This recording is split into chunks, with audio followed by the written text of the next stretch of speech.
জয় জগন্নাথ। আজকে আপনাদের সঙ্গে তন্ত্র সাধনার কিছু আলোচনা করব। কি তন্ত্র সাধনা?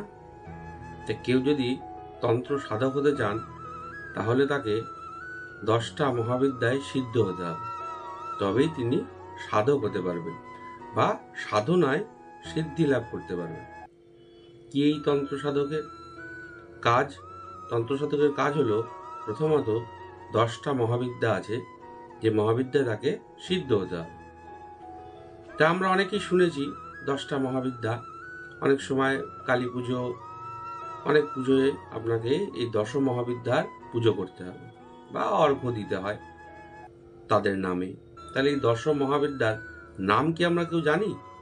তা আজ এই 10 মহাবিদ্যার নাম জানানোর জন্যই এই ভিডিওটি আমার বানানো।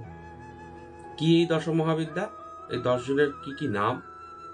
প্রথমত কালী, দ্বিতীয়ত তারা, তৃতীয়ত ষোড়শী, চতুর্থ ভুবনেশ্বরী, পঞ্চম ভৈরবী, ষষ্ঠ ধূমাবতী, সপ্তম ছিন্নমস্তা,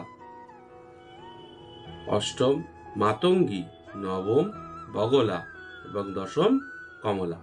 এই 10 জনের সাধনায় যদি আপনি সিদ্ধ হতে পারেন তবেই আপনি প্রকৃত সাধক, তন্ত্র সাধক যাকে বলা হয়। ধন্যবাদ। ভিডিওটি ভালো লাগলে ভিডিওটি শেয়ার করে দেবেন। নমস্কার।